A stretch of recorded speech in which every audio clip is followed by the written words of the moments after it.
दोस्तों, कहानी की शुरुआत में हमें एक बहुत ही अंधेरा जंगल दिखाया जाता है जहां एक बच्चा किसी से डरकर भाग रहा था या शायद किसी से बचने की कोशिश कर रहा था। इसके बाद दृश्य बदलता है और हमें उसी जंगल से गुजरती हुई एक लाल बस नजर आती है जो सड़क पर अपनी मंजिल की ओर बढ़ रही होती है। थोड़ी दूर जाने के बाद एक पेड़ गिरने की वजह से बस का रास्ता ब्लॉक हो जाता है, इसीलिए ड्राइवर एक दूसरा रास्ता चुन लेता है, यह जाने बिना कि आगे कोई खतरा हो सकता है। रास्ते में वे कुछ इंसानी कंकाल देखते हैं। जैसे ही बस और आगे बढ़ती है, सारे पेड़ कटे हुए नजर आते हैं और अचानक बस के सामने धुंध छा जाती है जो धीरे धीरे पूरी बस को अपनी लपेट में ले लेती है। बस में बैठे बच्चे डरकर बाहर देखने लगते हैं क्योंकि अचानक ड्राइवर को बस रोकनी पड़ जाती है। नीचे उतरकर देखने पर ड्राइवर को एक मरा हुआ हिरण दिखाई देता है जिसे वह हटा देता है, लेकिन जैसे ही वह पलटकर बस की तरफ देखता है वह चौंक जाता है। जब वह दोबारा बस में चढ़ता है तो उसे एहसास होता है कि पीछे से एक आदमी बस में घुस चुका है जिसने गन पॉइंट पर ड्राइवर को काबू में ले लिया था। यह आदमी बस में बैठे सभी बच्चों को धमकी देता है कि वे चुपचाप अपनी सीटों पर बैठ जाएं। एक बच्चा इस आदमी को पहचान लेता है क्योंकि उसने न्यूज़ में इसके बारे में पढ़ा था। वह एक सीरियल किलर था जो कुछ दिन पहले जेल से फरार हुआ था।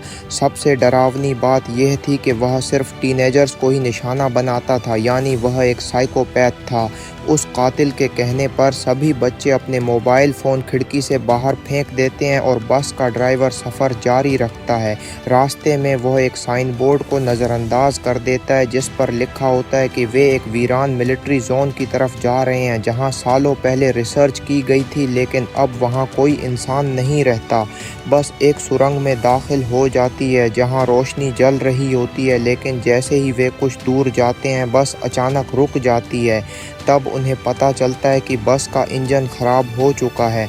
कातिल को शक होता है कि ड्राइवर उसे चालाकी कर रहा है, इसीलिए वह एक बच्ची को गन पॉइंट पर ले लेता है और ड्राइवर को हुक्म देता है कि वह नीचे उतरकर बस ठीक करे। अगर उसने कोई चालाकी की तो वह उस बच्ची को मार डालेगा। इसी दौरान सुरंग की रोशनी बंद हो जाती है और सब घबरा जाते हैं। अंधेरे में उन्हें डरावनी आवाजें सुनाई देती हैं। कातिल ड्राइवर को इशारा करता है कि जाकर देखो कि क्या हो रहा है। ड्राइवर टॉर्च लेकर आगे बढ़ता है और जैसे ही वह अंधेरे में देखता है उसे एक भयानक मॉन्स्टर नजर आता है। वह डर के मारे चीखने लगता है, लेकिन तब तक वह मॉन्स्टर उस पर हमला कर चुका होता है और उसे मार डालता है। बस के अंदर बैठे सभी बच्चे यह मंजर देखकर सकते में आ जाते हैं। कातिल भी तुरंत बच्ची को छोड़कर बस में वापस आता है। वह बच्चों से चुप रहने को कहता है ताकि मॉन्स्टर उन्हें देख या सुन न सके।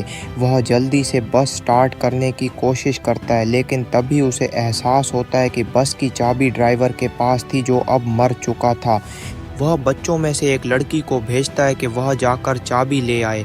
लड़की डरते हुए ड्राइवर के पास जाती है और देखती है कि वह मर चुका है। उसकी आंखों में आंसू भर आते हैं, लेकिन वह हिम्मत करके चाबी उठाती है और बस में वापस लौटती है। बाकी बच्चे जब ड्राइवर के बारे में पूछते हैं तो वह सिर झुका लेती है और इशारे से बता देती है कि वह अब इस दुनिया में नहीं है। कातिल बस स्टार्ट करने के लिए रेगी नाम के लड़के को मजबूर करता है, लेकिन बस तो ख़राब थी, वह उसे कैसे स्टार्ट कर सकता था। जब कातिल उसे धमकी देता है कि अगर बस स्टार्ट ना हुई तो वह सबको मार डालेगा, तो रेगी उससे बहस करने लगता है। इसी दौरान मौका मिलते ही एक बच्चा कातिल को पीछे से धक्का दे देता है और रेगी उसकी गन छीनकर उस पर तान देता है, लेकिन कातिल हंसते हुए कहता है, तुम मुझे मार नहीं सकते, किसी की हत्या करने के लिए बहुत हिम्मत चाहिए।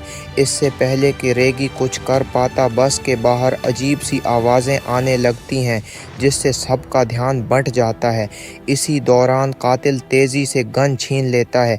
तभी बस के ऊपर से भी अजीबोगरीब आवाज़ें तेज़ होने लगती हैं। गुस्से में कातिल बस से उतरकर चिल्लाता है, जो भी है सामने आओ, लेकिन अचानक उसके चेहरे पर एक खौफनाक मुस्कान आ जाती है और तभी एक भयानक मॉन्स्टर उस पर हमला कर देता है और उसका सिर धड़ से अलग कर देता है। बस के अंदर बैठे बच्चे यह दृश्य देखकर सन्न रह जाते हैं। वह मॉन्स्टर बेहद डरावना दिख रहा था। उसके हाथों में कई टेंटेकल्स थे जो अब कातिल के कटे हुए सिर में घुसे हुए थे। बच्चे अपनी जान बचाने के लिए बस के अंदर ही रहने का फैसला करते हैं, लेकिन अचानक बस का दरवाजा जोर से खुलता है और मॉन्स्टर का एक हाथ अंदर आ जाता है। बच्चे दूसरे दरवाजे से भागने की कोशिश करते हैं, लेकिन वह नहीं खुलता। तभी एक लड़की के हाथ में टॉर्च थी, जिसकी रोशनी गलती से मॉन्स्टर पर पड़ जाती है। जैसे ही रोशनी उस पर पड़ती है, मॉन्स्टर डर कर पीछे हट जाता है। तभी बच्चों को समझ आता है कि यह मॉन्स्टर रोशनी से डरता है। वे टॉर्च का इस्तेमाल करके उसे पीछे धकेलते हैं और दरवाजा खोलकर बाहर भाग जाते हैं। टॉर्च की रोशनी को मॉन्स्टर की ओर रखते हुए सभी बच्चे आगे की ओर भागते रहते हैं। वे एक बंकर के अंदर पहुंच जाते हैं, जहां एक कमरा दिखाई देता है। इस कमरे में पूरी जगह का एक नक्शा लगा होता है, जिसे देखकर उन्हें पता चलता है कि यह एक मिलिट्री बेस है। अगर यह सच में एक मिलिट्री बेस है तो यहाँ रोशनी और कंट्रोल पैनल का इंतज़ाम भी हो सकता है। इसीलिए वे फैसला करते हैं कि अगर उन्हें इस खतरनाक मॉन्स्टर से बचना है तो उन्हें मिलिट्री बेस की लाइट्स ऑन करनी होंगी, ताकि वे सुरक्षित बचकर निकल सकें। वे नक्शा अपने पास रखते हैं और एक पूरा प्लान बनाते हैं, जिससे अंदाज़ा लगाया जा सके कि कंट्रोल पैनल कहाँ हो सकता है। नोलन और उसके साथी पावर हाउस को खोजने के लिए निकल जाते हैं, जबकि बाकी 3 लोग वहीं रुककर समय बिताने की कोशिश करते हैं।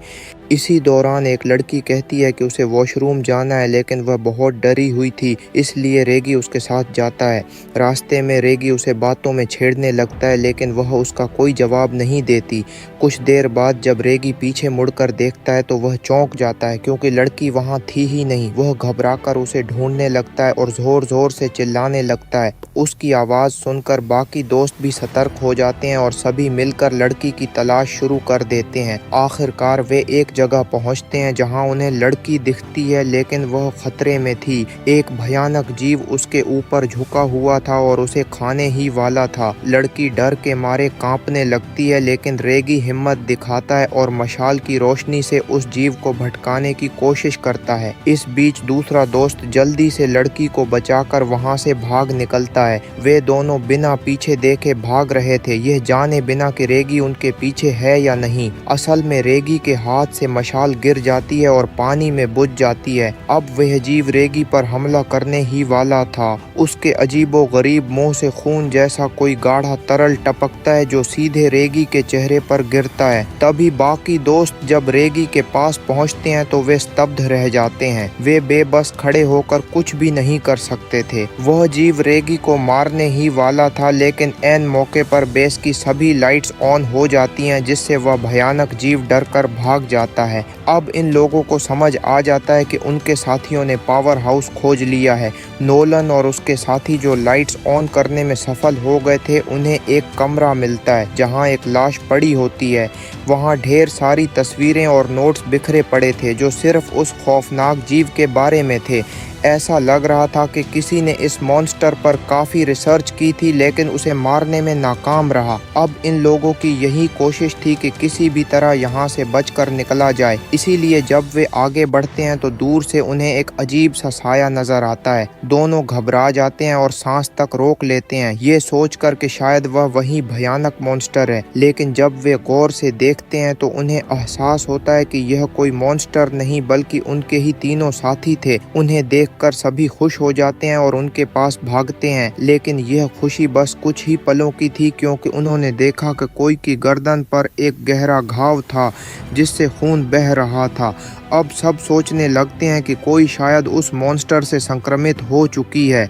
कुछ लोग कहते हैं कि हमें उसे अपने साथ नहीं रखना चाहिए, लेकिन बाकी लोग ऐसा करने से मना कर देते हैं और उसे अपने साथ ले जाने का फैसला करते हैं। लेकिन आखिर कोई के साथ क्या होने वाला है, यह जानने के लिए वे सब वापस उसी कमरे में जाते हैं जहां उन्हें पहले मॉन्स्टर के बारे में ढेर सारी जानकारी मिली थी। वहां रखे कई नोट्स में से वे एक नोटबुक उठाते हैं और उसे पढ़ना शुरू कर देते हैं। यह एक लड़के की कहानी थी जिसे अपनी बहन के साथ नई चीजें खोजने का बहुत शौक था। इसी तरह ये दोनों नई चीजों को एक्सप्लोर करते करते एक दिन मिलिट्री बेस तक पहुंच गए। वह लड़का जिसने यह कहानी लिखी थी नक्शे को ध्यान से देखता रहा और पीछे ही रह गया, जबकि उसकी बहन आगे बढ़ती रही। अचानक उसने कुछ ऐसा देखा जिससे वह चौंक गई, जैसे उसे अंदर कुछ अजीब चीज नजर आई हो।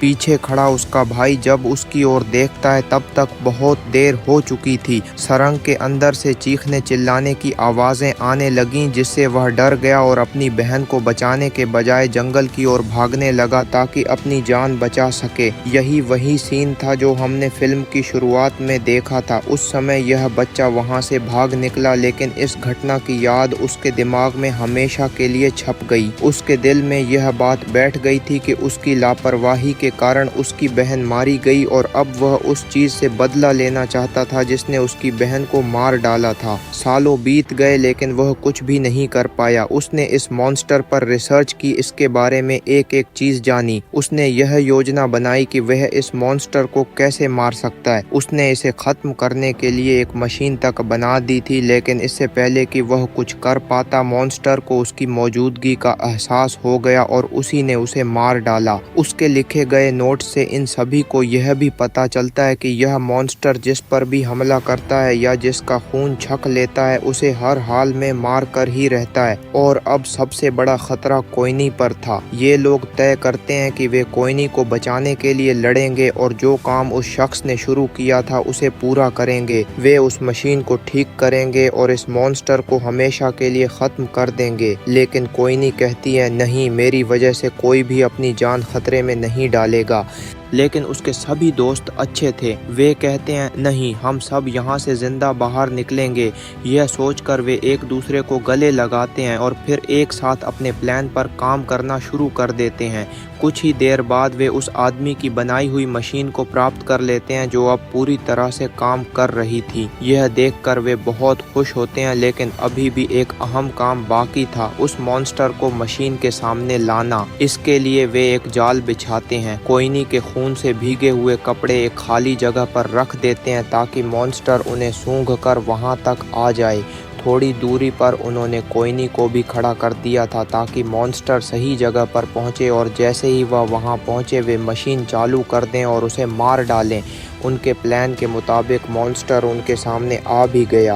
उसने कोयनी के कपड़े सूंघे और उन्हें उठा भी लिया, लेकिन उसे अंदाज़ा हो गया कि यह असली कोयनी नहीं है। ठीक उसी समय नोलन को ट्रिगर दबाना था, लेकिन दुर्भाग्यवश ट्रिगर फंस गया, जिससे मॉन्स्टर कोयनी को ढूंढते हुए उसकी तरफ बढ़ने लगा। इससे पहले कि वह कोयनी पर हमला कर पाता उसी पल वे लोग मशीन चालू कर देते हैं। तेज रोशनी की किरणें मॉन्स्टर पर पड़ती हैं, जिससे वह कोयनी को छोड़ देता है। कोयनी और उसके साथी तेजी से दौड़ते हुए सुरंग से बाहर निकल जाते हैं। उनका एक साथी दौड़ते हुए मॉन्स्टर के पेट में खंजर घोंप देता है, लेकिन इस वार का मॉन्स्टर पर कोई असर नहीं होता। अब उनके पास सिर्फ एक ही रास्ता बचा था, अपनी जान बचाकर यहाँ से भाग जाना। हाथों में मशालें लिए वे सभी बाहर की ओर दौड़ने लगते हैं, लेकिन मॉन्स्टर उनके पीछे था। दोनों लड़कियां तो कब की सुरंग से बाहर निकल चुकी थीं। बाहर आकर उन्होंने राहत की सांस ली, लेकिन जैसे ही पीछे मुड़कर देखा उनके दोस्त अभी तक बाहर नहीं आए थे और अब उनके सामने वही डरावना मॉन्स्टर खड़ा था। डर के मारे वे कांपने लगे, लेकिन मॉन्स्टर बाहर नहीं आया क्योंकि वहां रोशनी थी। इतने में उनके तीनों दोस्त पीछे से मॉन्स्टर के करीब आते हैं और उस पर आग लगा देते हैं। फिर तेजी से सुरंग से बाहर भाग जाते हैं। मॉन्स्टर आग में जलने लगता है। आखिरकार उनका प्लान कामयाब रहा और उन्होंने उस मॉन्स्टर को खत्म कर दिया।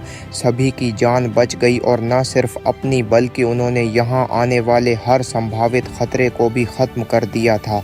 फिल्म के अंत में ये बच्चे अपने ड्राइवर को याद करते हैं जिसने उनसे एक पहेली पूछी थी, वह कौन सी चीज़ है जो हर मुसीबत से हमें बाहर निकाल देती है। उस वक्त उन्हें इस पहेली का जवाब नहीं मिला था, लेकिन अब वे पूरी तरह समझ गए थे कि वह चीज़ हिम्मत है जो किसी इंसान को सबसे बड़ी मुश्किलों से भी बाहर निकाल सकती है। और इसी के साथ ही ये फिल्म समाप्त हो जाती है।